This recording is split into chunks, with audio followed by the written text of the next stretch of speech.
The broadcast is now starting. All attendees are in listen-only mode. Hello and welcome to Webinar Wednesday. Today's topic is counseling cash-conscious kids, and we're focusing on options in the United States and Canada. It's October the 9th, International ACAC, and welcome to today's Webinar Wednesday. My name is Aaron Anderson, and we're really pleased that we have an exciting panelist to talk to you from all across Canada and the United States on this very important topic. And so to get things started, we're going to introduce your panelists, but before we do so, we just want to make sure that we do a bit of a technical background. This session will be recorded, and as such, I am now going to begin recording the session.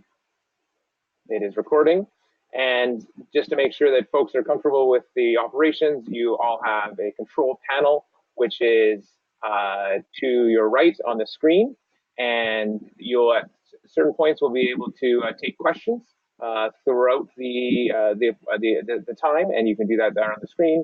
We may also ask you for raise your hands. You can do that there as well on the control panel. So we're gonna have lots of fun today. We're gonna ask you some questions. You'll have a chance to ask questions yourselves, and let's get things started by introducing you to your fantastic panel that will be talking to you today.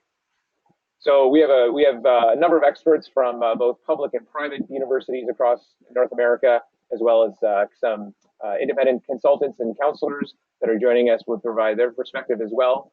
Each of them will have a chance to introduce themselves individually before they chat with you on their topic.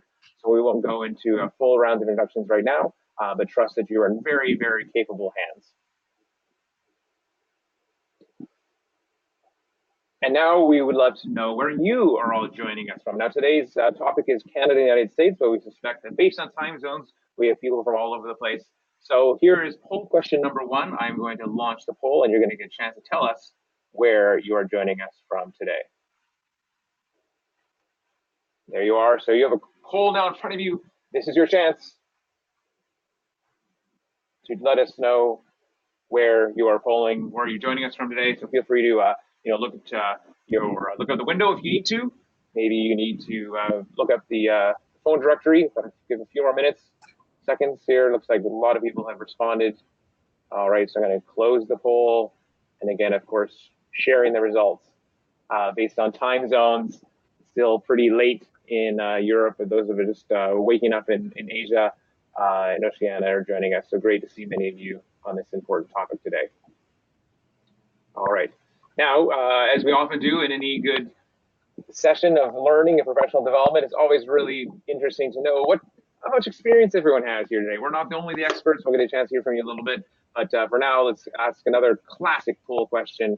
And how many years have you been in the industry? So here we go, launching this poll. This is maybe perhaps where you need to look at your resume, take out the fingers and count.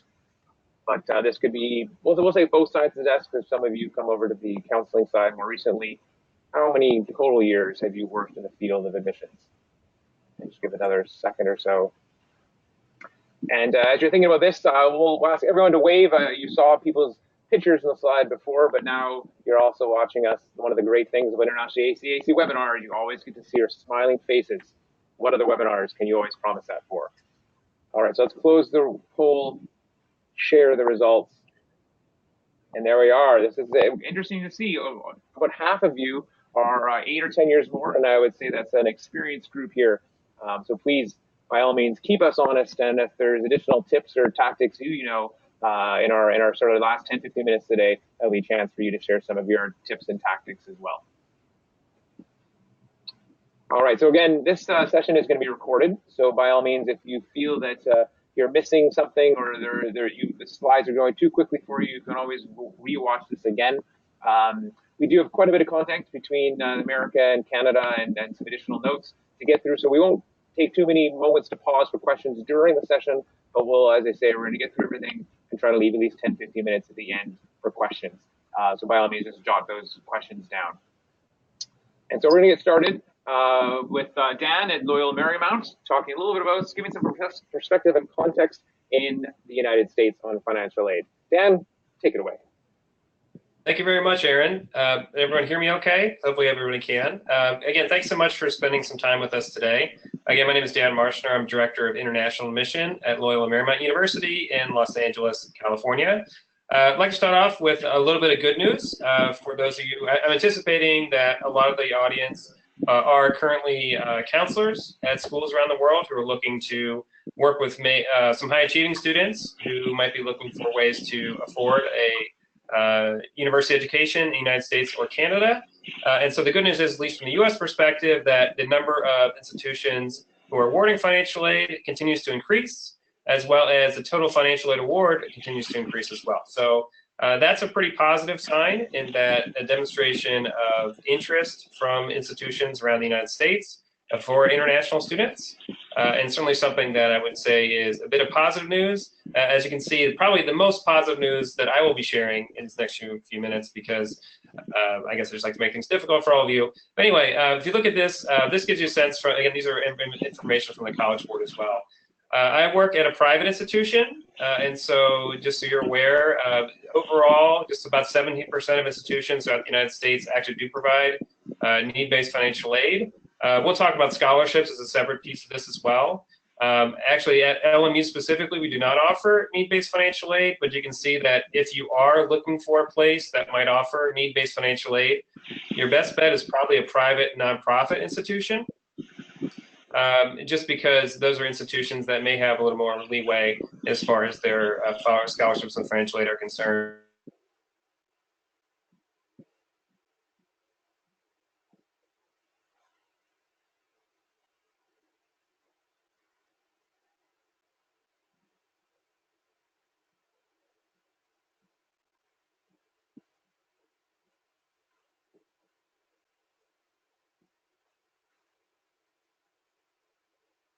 And we want to make sure we got Dan there.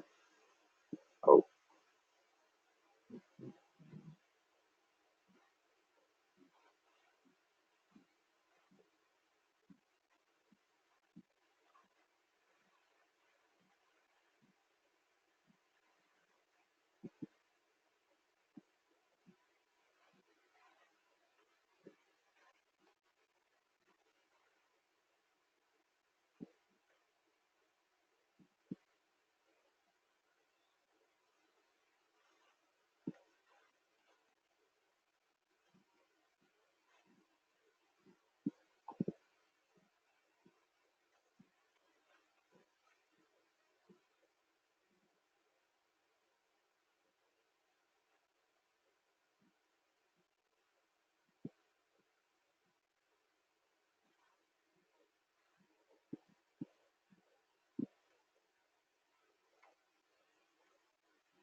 All right, pardon me. It looks like we had a technology there challenge, but we're back. And Dan, you're with us?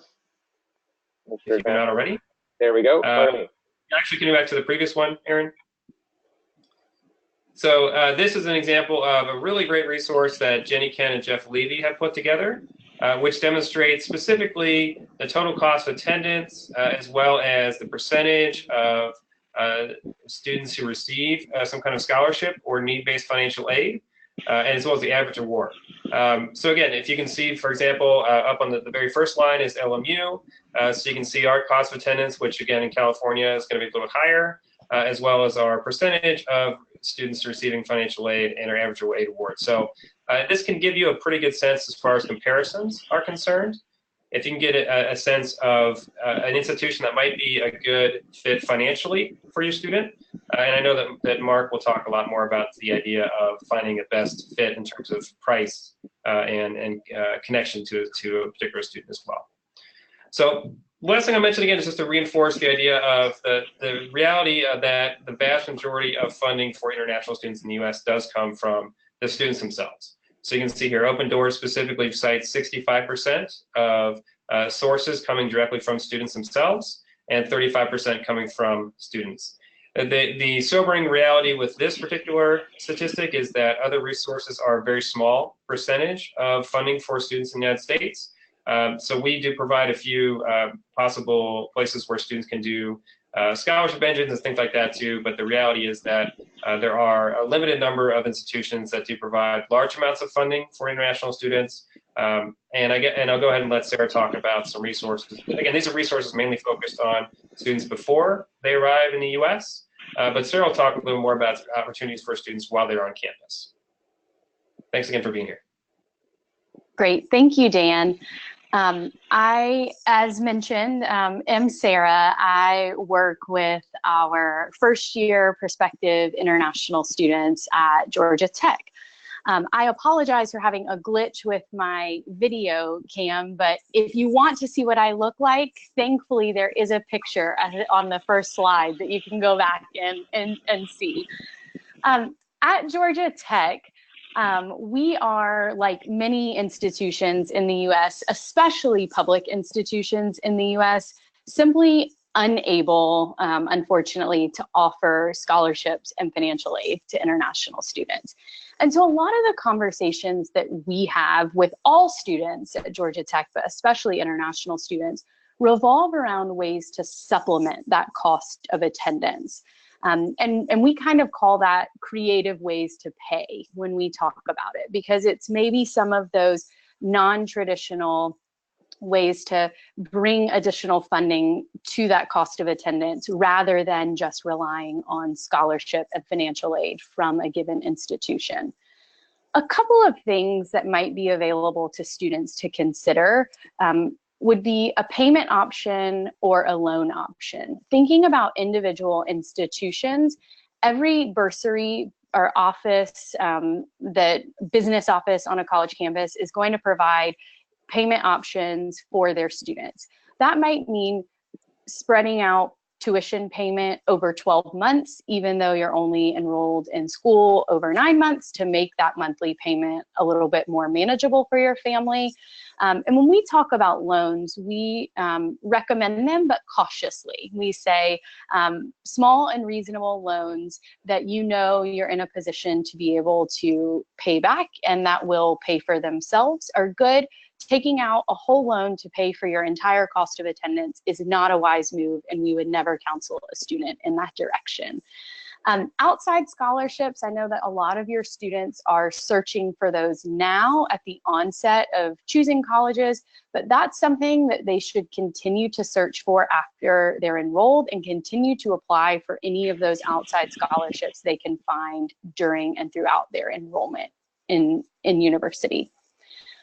Additionally, depending again on the institution that they choose to attend, and then even more specifically, depending on what department they are choosing to study in at that institution, there may be specific departmental or particular major awards that individual academic programs have available. And those are typically offered to what we refer to as upperclassmen or students in maybe their third or fourth year at college. So it might not be something that's available at the onset, but they should certainly consider that in their third and fourth year and make sure they're checking to see if those options are available. Emergency funds, I've put a star beside it because this is never something that we want students to rely on. It's never even something that we want students to be considering at this point.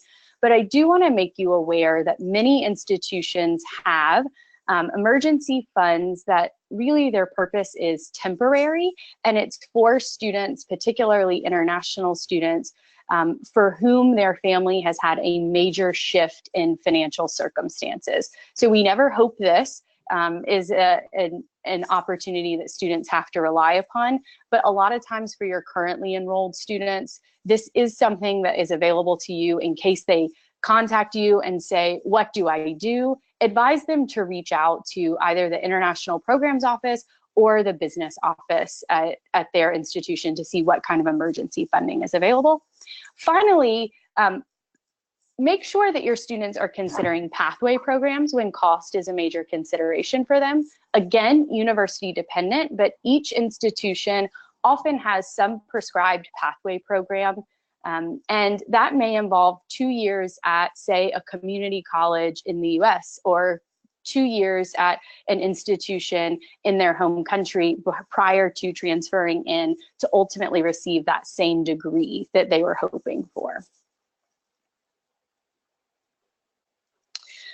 And now thinking about a little bit more of that kind of self-help way of supplementing cost of attendance, we do see, especially at Georgia Tech, but at many institutions across the US, students that will participate in internship and also co-op.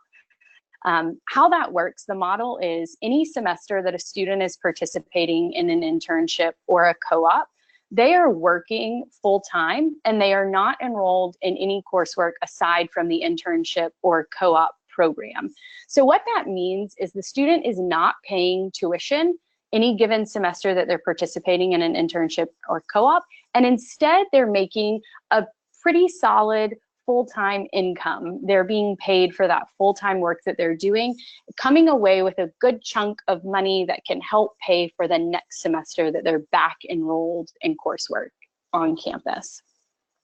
Additionally, at an institution like Georgia Tech, at many other institutions, research is something that's available on campus for students who have an interest in scientific research for pay. Many places offer this for course credit, but also offer it for pay, and we would definitely counsel students to consider that.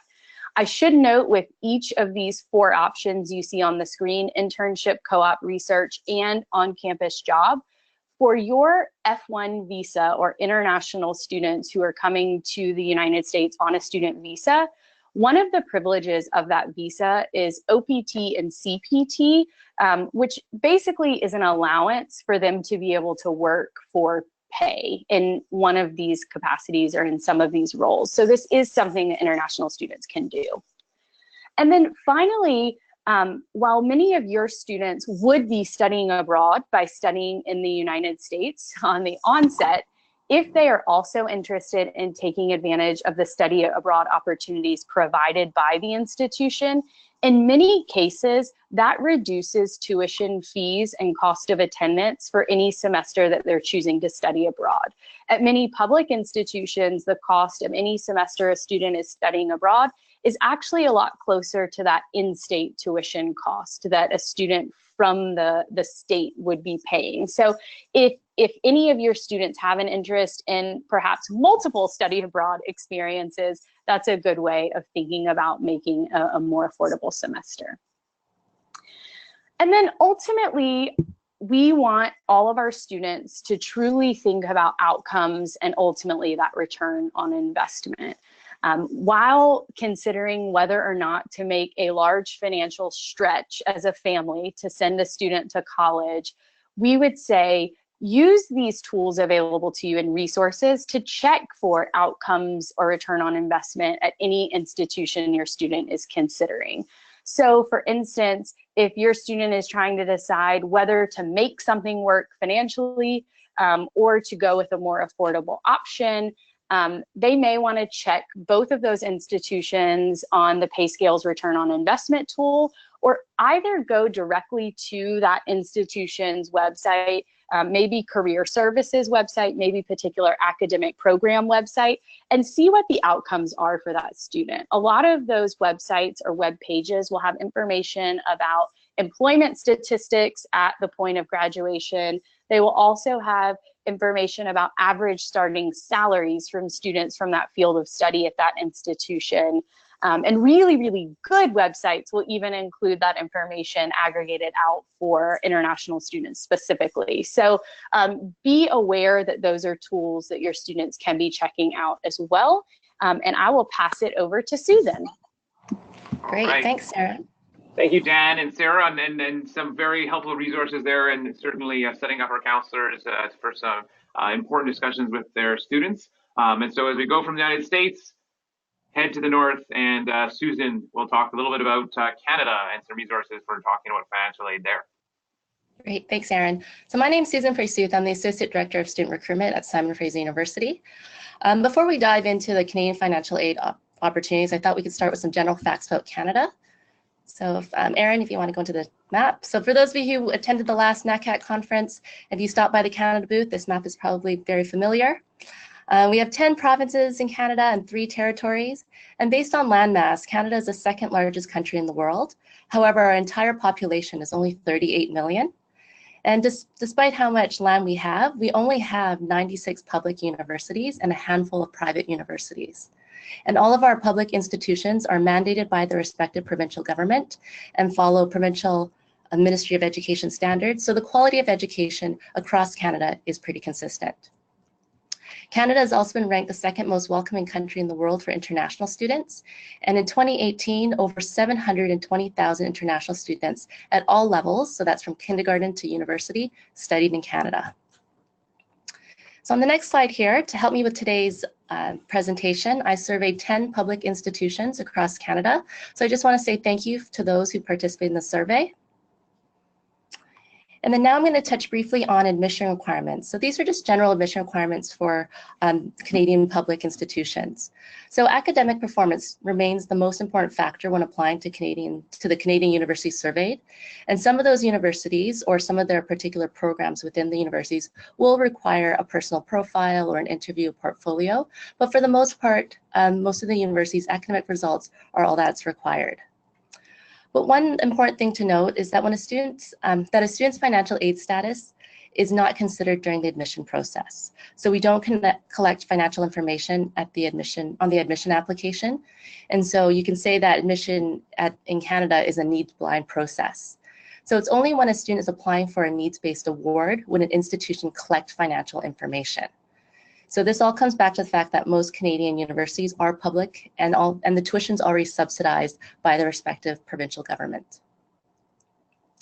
And so on this slide here, we're going to look at the costs for typical costs for 1 year. And so this is just an average of what I've collected from our survey from the 10 Canadian public schools. So the average cost for 1 year of tuition is $20,000 US or $27,000 Canadian. And as you can see from the chart below, I've broken down the first year tuition for an arts degree into 3 ranges. And as you can see, the majority of universities surveyed fall within the low to mid range. And the cost of living also varies significantly by city and province, but the Canadian average is about $16,000 US.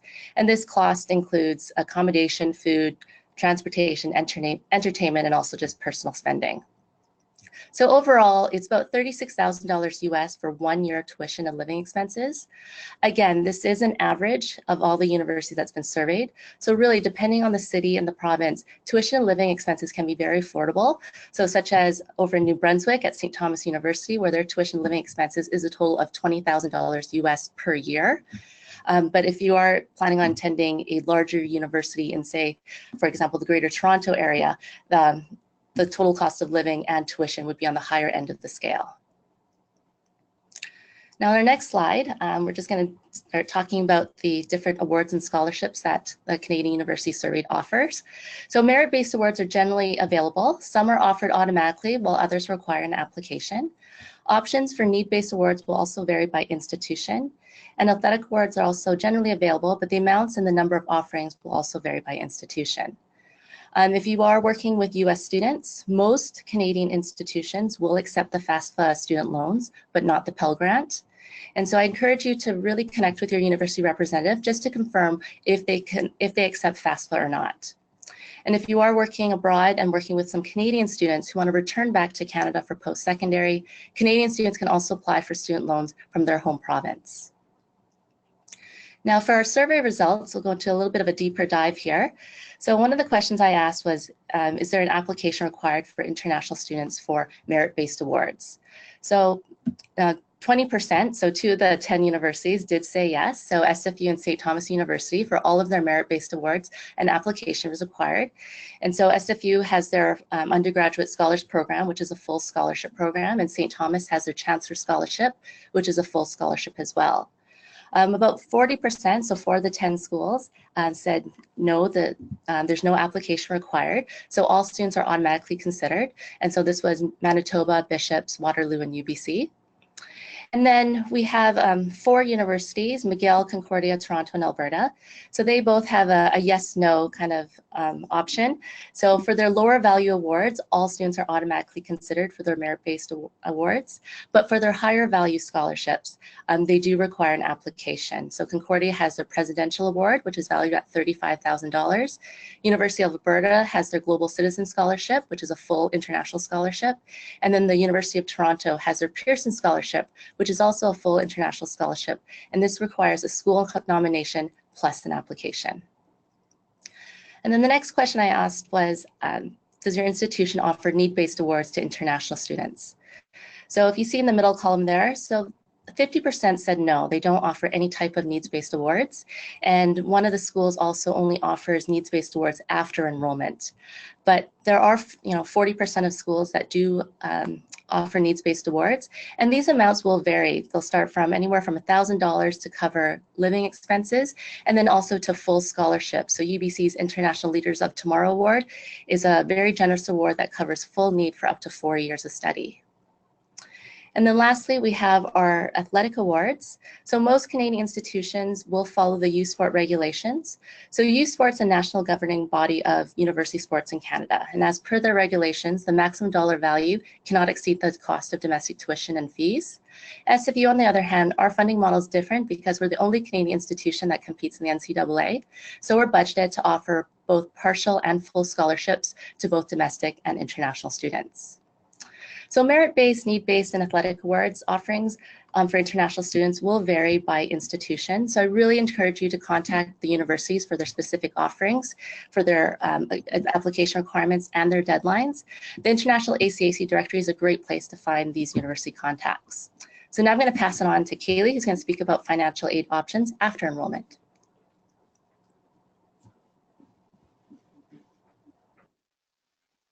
Great, thank you so much, Susan. So my name is Kaylee Moore. I'm an international admissions counselor at St. Thomas University.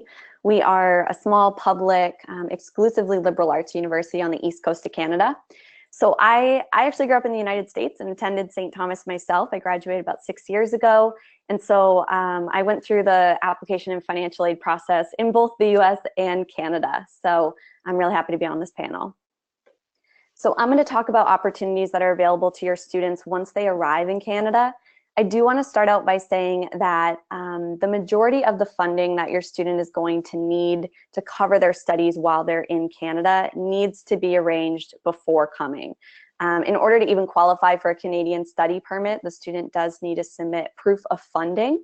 This is a section that needs to have verified, guaranteed support documents that show that they can cover their tuition as well as their living expenses while they are in the country.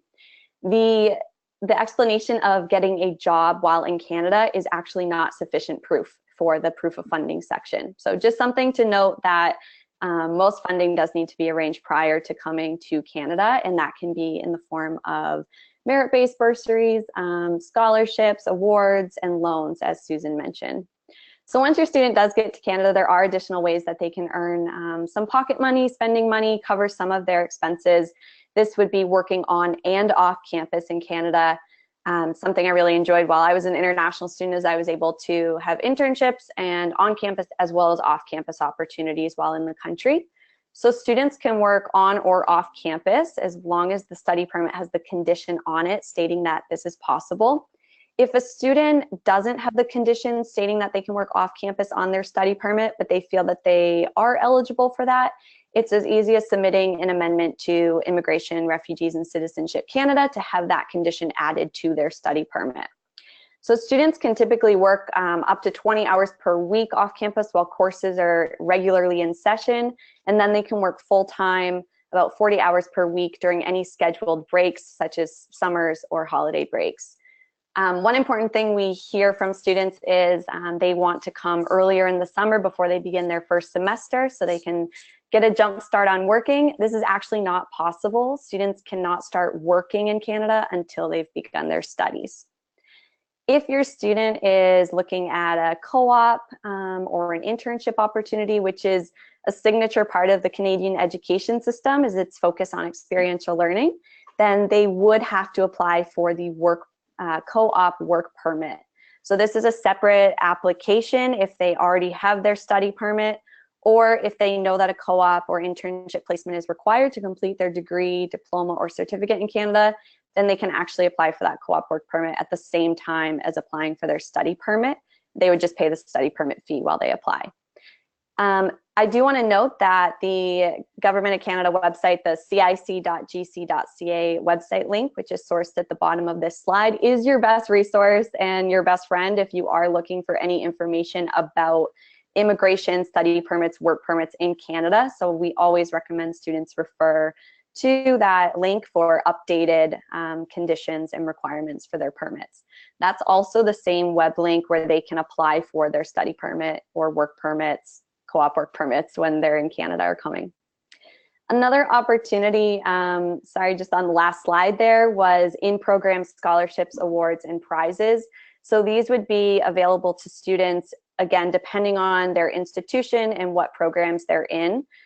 So for example, prizes at St. Thomas, we have a creative writing prize, journalism prizes that have some cash value to them. So students can always check in with their registrar's office, financial aid office, or the school's website to see what current student awards and scholarships may be available. Great. So the responsibilities of a student once in Canada, especially for your students that do have U.S. citizenship or permanent residency and who will be bringing U.S. student loans or any plus loans with them to Canada. As Susan mentioned, there are about 69 institutions in Canada that are eligible to accept the FAFSA. There's another 18 that are deferment-only institutions, so it's really important that your student does the research on what is allowable for each institution that they're looking at in Canada. But just like if they were staying in the United States, they do have to complete that FAFSA every year that they are a student. So that's something important for them to remember. Each institution will sort of vary on the services that they offer, but overall, Canadian institutions are also very service-oriented. So there will be budget calculators on their websites or budget worksheets available to them. Typically, if they are bringing loans or any international foreign aid or sponsorship, the international office on campus will typically have resources to help them project their annual expenses and cost of attendance. There's financial aid advisors or financial offices on campus, as well as the international coordinators on campus who will put on workshops for the students that focus on financing as well as opportunities that are available to them, whether it is working on campus or off campus or additional awards that they may be able to apply for. So I do remind students when they arrive that it is on them to pay attention to flyers on campus and newsletters, seek out employment services. We all have fantastic offices that help with career counseling, resume writing, how to job hunt while in Canada, and how to mock interview for a Canadian employer. So if they're worried about sort of adjusting to the Canadian work system or what they may need, there's a lot of help and resources on all of our campuses for that. So the last thing I do want to talk about is opportunities for graduates to stay and work in Canada, because this is, I think, a big hallmark of the Canadian education system as well, and something that I personally found very inviting about Canada is I suddenly had 2 countries that I could live and work in following graduation, which hadn't crossed my mind as an 18-year-old. So I was really excited about that. One of the wonderful things is the postgraduate work permit that's available in Canada. And this is specifically for students who graduate from a designated learning institution in Canada. They can get up to a 3-year work permit that is an open permit, so it allows them to live and work anywhere in the country. So that was the route that I took and that we see most of our international students who choose to stay. They qualify for that postgraduate work permit. Different provinces also have study and stay programs. So this is, it initiated in the province of Nova Scotia, so it is trademarked to them, and then subsequent provinces have their own takes on the study and stay program, where students, when they are entering their final year of studies at a Canadian university or college, they can actually apply for the study and stay program, which connects them with one-on-one mentorships, networking resources, they go to conferences, they have immigration assistance, and it's really just designed for students who are motivated to potentially stay in Canada after completing their studies. Along that path, if they do wish to immigrate fully to Canada, there are opportunities such as the Express Entry Provincial Nominee Program, which, having studied in Canada and having any work experience in Canada, will give them additional points and sort of fast track that process. And then there are pilot immigration programs for different regions of Canada, such as the Atlantic Pilot Program, which is the Atlantic provinces. We have a pilot program that also allows a fast-tracked initiative to get permanent residency in Canada. And then rural and northern immigration pilot program, if students are open to studying in Canada's more remote and northern towns, there's a lot of opportunity there, and again, opportunities for staying and working and living in Canada. Oh, Canada. Thank you, Kaylee. Thank you, Susan, for a great introduction and recap on some of the financial aid and award opportunities that exist for international students in Canada. Now, as we move ahead, before we hear from Robin to give us a bit of a insight and some tips on all these topics, we're gonna have another chance to hear from you folks that are joining us with a poll question. I think this is where we have a poll question. Here we are. So we're going to quiz you. How far are we? How are we doing in terms of our content deliberations so far? So, can international students receive need-based financial aid? What do you think the answer is? Okay, so let me post this to all of you. Think about it. There we are. Your chance now. There's a lot of options there. There's maybe and it depends. So if you really want to be on the fence here, you've got a couple different chances to do that. So yes, no, maybe, it depends. There we are. And Robin's going to talk us through a little bit about this. So now, looks like a lot of you have had a chance to vote. I'm going to close the poll. I'm going to share your results. There we are. Yes, it depends. All right. So, Robin, talk us through what this exactly means. Need-based. What can international students expect? Sure. Well, first of all, can everyone hear me okay? Mm-hmm. Okay, great. Again, my name is Robin Stewart, and I am a finance educator at Bright Horizons College Coach. All of the finance educators are former financial aid professionals. So now I like to say, now that I'm not that mean lady in the financial aid office who didn't award your student any money, I'm able to help all students regardless of where they're going to school and what their educational goals are. So it's a difficult process, or at least a confusing one. It's very different today in the US from when I went to college, or many of the families I speak with when the parents went to college. And certainly if you're an international student or a US citizen applying from abroad, there's an extra layer that you have to navigate through. When I worked at a college, if someone had called me or contacted me and said, I'm an international student, do you have any scholarships? I would have said no. But if they had been applying to this college down the street, the answer was actually yes at the time. So to define need-based aid, for those of you who aren't familiar, it's the process of when a student applies for assistance from the college, their information, both financial information and household information, is reviewed through a standard formula. And the end result of that formula is what's called the EFC, expected family contribution. And that's a measure of what a family is supposed to be able to contribute for 1 year of education. A school will look at that and say, okay, the cost of our school is this. We'll subtract that expected family contribution. And if there's anything there, after they do that calculation, you are eligible for need-based aid. So the first question I would have, working with a student would be, okay, are the schools on your list? Do they offer need-based aid for students? One quick thing you can do is simply look on the College Board website, pull up a school in the search bar, and on the school's homepage, you'll see several links down the left-hand side, one of which is specific to international students. So at a glance, you can say, okay, this university or college offers need-based aid. Now, you should definitely, next step would be to go to the college's website and get information on forms and deadlines, but this is a good first step.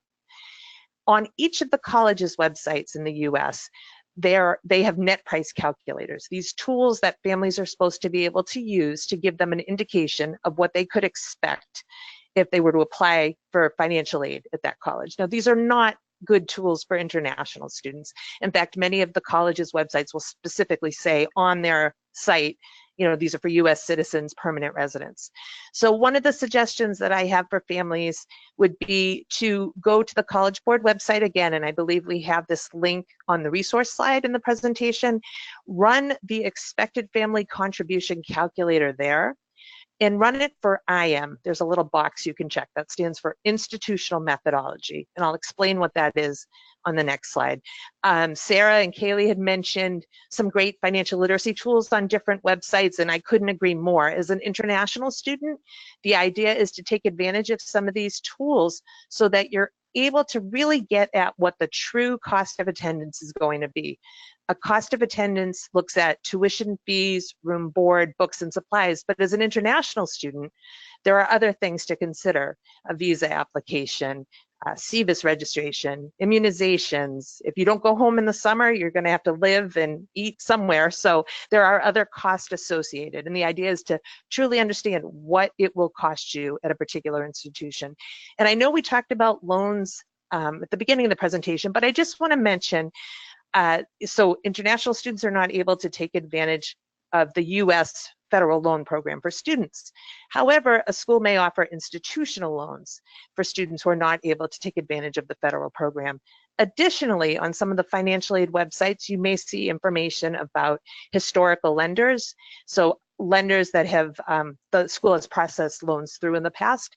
With a US citizen or a co-signer or a permanent resident as a co-signer, international families may be able to take advantage of some of these programs. There are some lenders that I'm aware of, and again, we provided these for you on the resource slide, that deal specifically with international families. Some sites that you might want to consider as you review this for your specific situation. Next slide, please. So in order to get the questions answered that you need in this process, you really need to understand the terms for college finance. So I mentioned institutional methodology. Very simply, the schools that do offer aid, need-based aid to international students, this is the behind-the-scenes formula. This is how they're reviewing your information on the forms that you fill out. And each school does have the opportunity to sort of pick and choose different elements of the formula, but essentially when you run that calculator I mentioned on the College Board website, this is what they're reviewing. This is the formula they're using.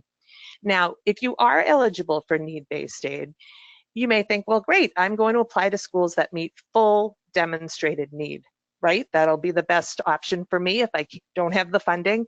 Well, if you're applying to Harvard, MIT, Princeton, Yale, and Amherst College, you're in good shape. If you get in, those are the only schools that actually meet full demonstrated need, or 100% calculated need is another way of saying it. Other schools, to some extent, they will help you, but they just don't have the resources or the policy in place to do it 100%. Now, I know it's been mentioned as well, the whole idea of need-blind admissions, where admissions decisions are being made without regard to a student's ability to pay. For international students, in my experience, this is often not the case. And the real question is, for an international student that you're working with, how do you weigh your chances for admission against potential resources from a college that you may be eligible for? Many students, many international students, when they apply to colleges in the US, the admissions process becomes need aware. So in addition to reviewing your admissions materials, the colleges are also aware of your family's finances, how much you can afford, how many resources you might need to attend that school. And finally, eligible non-citizen, just because you are eligible to apply to the college, just because you're eligible to apply for need-based financial aid, if the institution offers it, you're not an eligible non-citizen in the eyes of the financial aid world. You are an international student, so be very careful as you're reading along on the college's websites or reviewing information that you follow the links specifically for international students. Next slide, please. So in order to get this need-based financial aid, you will need to fill out forms. Again, for the US citizens and permanent residents in the group, if you're applying from abroad, the FAFSA, which has been mentioned, that is the application that you can apply for need-based aid from federal, state, and often institutional money as well. For everyone else, for international students, the main form that you're going to come into contact with is the CSS profile. It's administered by the College Board.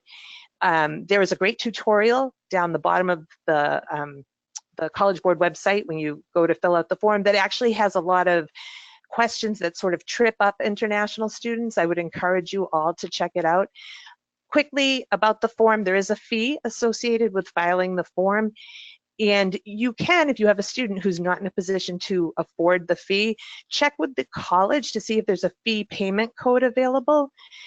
As far as filling out the form, the logistics of it, you want to make sure you fill it out in your home currency. The College Board will actually convert that to US dollars so that the aid offices in the US are able to review you in a manner, that they're familiar with.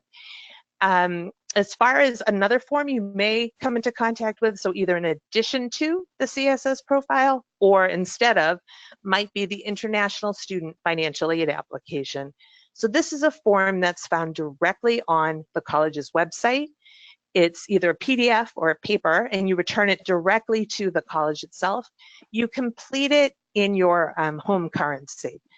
Okay, I just want to quickly mention appealable circumstances because some people may not be familiar with this. In the process of applying for need-based aid, it's very cut and dry. You're filling out forms with facts, 3 people in your household, we've made $100,000. But as we all know, life is not black and white, it's gray. And so there might be something that you need to explain to the financial aid office that will further give them further information about your situation. For example, and I would say you need to do this in writing, either email, letter, to initiate the process. In the US, there's a savings or retirement vehicle, an employment-sponsored retirement vehicle called the 401k. And most people who are going through this process of filling out aid applications know that retirement vehicles are excluded from the formula. They're not considered when the school's evaluating your student for aid eligibility. So maybe you live in a country where this is not an option. You've saved for retirement, but it's in a reportable vehicle.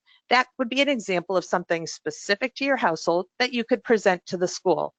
Anything that's a strain on your disposable income, such as debt due to high medical bills, maybe you're providing support to other relatives, these are things you can explain to the school. So in a nutshell, I always say if you qualify for aid and you need it, you should apply, because for many international students, if you don't apply during that first year, in subsequent years, you're unable to do so. And there's nothing worse than being accepted at a college that you can't afford. Setting a budget, I can't stress that enough, and sitting down with your family to create a realistic plan about the true cost. I'm going to pass it over to Mark now. Thank you. Thank you, Robin. And so, Mark, you're coming in batting cleanup here. Let's go lightning round on choosing the best financial fit. We've got about 14 minutes left, and we want to make sure we have a good 5 to 10 minutes for questions. Well, sticking with the baseball metaphor for all of those folks who are not familiar with baseball, we won't explain that game because that would take more than the 8 minutes that I've got. So just as a necessary prologue, when you're picking a college, obviously you're thinking about more than financial issues, but I want to sort of position financial issues in the context of the way I think about fit anyway, is you're thinking about intellectual fit. Can you be challenged? Social fit. Can you be supported? Vocational fit. Can you find direction and purpose? And the only reason I phrase those with the word can is because for every single institution, there is a way to turn that experience into an awful one, and there's a way to turn that experience into a pretty positive one. It is not something that if you don't pick the right institution, you're destined to live your life under a bridge somewhere. So I want to say that to begin with, just to then position financial fit in there, which the way that I like to think about it is, can cost limit postgraduate options. We've talked a lot about loans, and we've talked about a lot of other financial vehicles here that impact what students end up getting out of college, but they also impact then what your options are after college. We talk a lot in the US about student debt, and we talk now all the time about students with $60,000, $70,000 in debt, and they then can't afford graduate school even if they wanted to go. So one of the things that I'd like to think about a lot is trying to find a school that's a financial fit. And I know that that means a lot to folks who are cash conscious, working with cash conscious kids.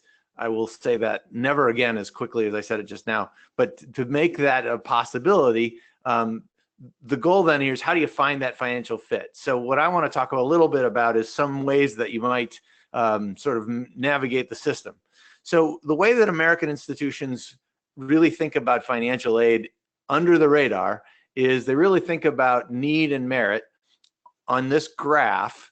And as you can see, if you're somebody with very low need, meaning you are very well off, and you have very little merit, meaning you probably didn't score that well on a test, that's just the nature of the American system as it is right now, but you're going to get asked to pay an awful lot of money. Conversely, if you're somebody with very high need and very high merit, you're not going to get asked to pay very much at all. Now, this is a little bit affected by if you're an institution that is a very well known, like an Ivy League institution that only accepts students with very high merit.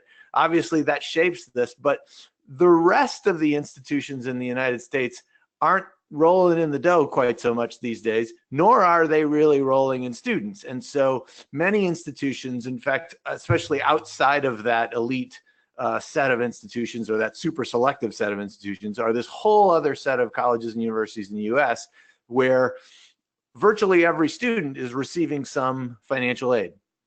You can look at this in some of the federal data if you ever really want to lose a night of sleep, and you'll see that in fact there's a whole slew of institutions that literally nobody's paying the sticker price that they've advertised with great fanfare. So what that means is there ought to be a way to find those institutions. So knowing this, let's see if we can jump to the next slide then. And this is where, if you're really looking for colleges and universities in the US where the award package, sometimes we can talk about it in terms of need and merit separately, but for a lot of institutions that are under the radar, they kind of blur all this and just throw a big package together for students that they want.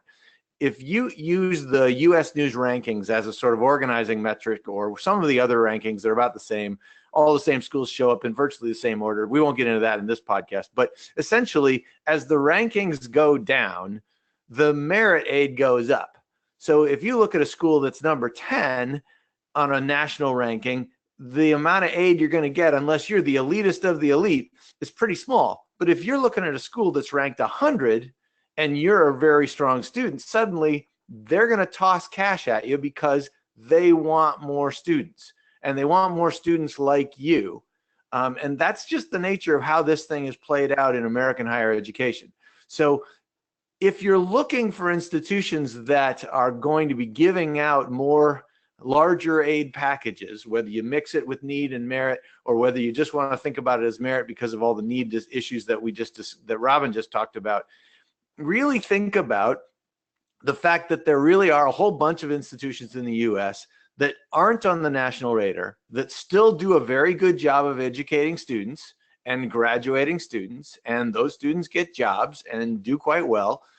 But because they're not on the radar at the national level, they're not in the big rankings, they're actually offering discounts that sometimes are on average 65% off the sticker price. There was a survey recently, and there was something like a quarter of schools were offering discounts at 75% and higher, which is sort of hard to imagine, but that's the nature of the sort of silliness that we're in the US. And again, no editorials here, but that's kind of the nature of the beast. So with that information, then the question is, all right, how do you find these needles in the haystack? And I would recommend really 3 things to start with.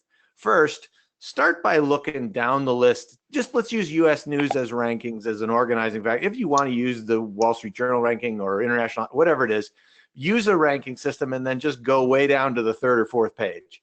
You'll find a whole bunch of institutions in there that do a fine job, that graduate students at 70% graduate in 4 years, which in the US is a reasonably good number. And from there, you can find on those institutions' websites some clues as to the size of the awards that they're giving to international students. The first is you can find on those institutions' websites a strategic plan. American universities and colleges seem to just love putting together strategic plans. I don't know if that disease has made it to Canada or not, but in the US, we're all about the strategic plan, probably to our own detriment, but that's a whole nother conversation. But if you can find the strategic plan, look in there to see if that institution has said, we want to increase the number of international students on our campus. Because if it's in there, you know that they have to put some money behind that because they're an unknown internationally. And The Mark, second I'm thing that you gonna can jump look in, for- Mark, and we're going to go. We try Yes. to sort of wrap up in 1 minute because I want to make sure we get to the top of the hour here of a few questions. So last minute here. Thank you. Financial aid awards, if they mention financial aid awards for the students in the website, that's an important thing. And then lastly, have a look to see if that institution has done anything to create support service for international students, because that matters just as much as getting in, is having success while you're there. Incredible, Mark. That was that's a very good insider perspective that I don't think a lot of us are taking enough time to think about. And so thank you, Mark, for rounding us, closing our discussion with some really helpful insight. Here we have some resources as well. Again, this is going to be saved on our website. I don't know if any of you want to quickly point to any of these highlighted specifically. Excellent. So we do have just over 5 minutes here, and as I promised earlier, we're going to take a few minutes to take some general questions. And in your control panel there on your screen, you'll see a section where you can take some questions. We've already got a few coming in right now, and so off the top, someone was asking earlier about the student loan process, and I believe it was Robin, you were mentioning the co-signing, and maybe just briefly, Robin, can you speak to any, I don't know if you've had any examples of that or any of the pros and cons of being a co-signer for some of those loans, and I can imagine that might be pretty challenging to imagine being a co-signer. Yeah, so for just to clarify, the co-signer that I was referring to is when a family wants to borrow above and beyond that student federal loan. So a family loan where you're either borrowing on behalf of a student or with the student. A very careful decision, because when you're a co-signer, you're responsible for repayment of the loan as long as your name is on that loan. So something you really wouldn't want to do very lightly. So definitely think about that, and probably something, if you're a close family member, would be a situation that you might consider. And then maybe not. Exactly. And go ahead. Yes. Just to add, typically an international student to receive a loan, at least an international student loan, oftentimes you need a co-signer within the United States. So be aware of that. Good point. So as I say, feel free to, we're coming to the top of the hour here, but if people have questions about any of these important topics, feel free to jump into the control panel there and type some questions. We have one, going back to one of the first sections of our time today, Dan was talking a little bit about the CPT. Yeah, you know me, and wanted to have a question, is the CPT benefit after 12 months in the US? The which benefit? I'm sorry, one more time. So, the CPT benefit? Yeah, Dan presented information regarding co-op for international student. Is the CPT benefit after 12 months in the US? So is that something that perhaps you have to wait until after first year of being enrolled? Oh, right. Yes, that's accurate. So there's a couple different possibilities for professional experiences in the US. The first being curricular practical training, which is actually technically after about 9 months in the US, after a full academic year, you can qualify to do that.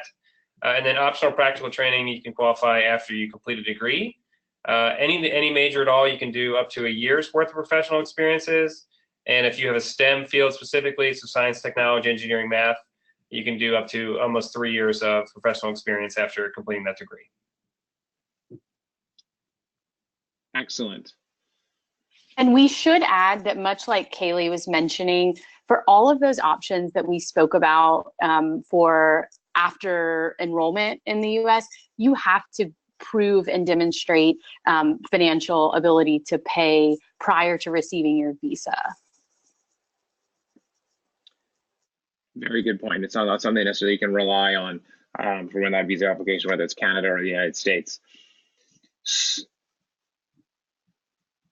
So there we are. We have, looks like panelists that We've got several comments coming in saying what a terrific webinar it was, but not a lot of other questions. It looks like we covered information so well, which is a good thing. It is now 5 o'clock here in Vancouver. I didn't say off the top, my name is Aaron Anderson with University of British Columbia and your past president. I happen to be your moderator today as well for International ACAC, but I want to say a big thank you to the panelists that have contributed. Here is their contact information. So please feel free to reach out to any of these individuals should you have further questions. Do always go to internationalacac.org for more information, and we will be sharing these slides there, and you'll be able to take part and look forward to our next webinar Wednesday, which is coming up on November 9th. Also, pay attention to our website information on our election, so you can be a part of our executive board and run for position, or be a part of one of our committees. So we look forward to seeing you all again at the webinar Wednesday. Thank you. Everyone say thank you. There we are. Thanks very much. Thanks, Aaron. And have a great rest of your Wednesday or Thursday, wherever you might be. Thanks, everyone. Bye-bye.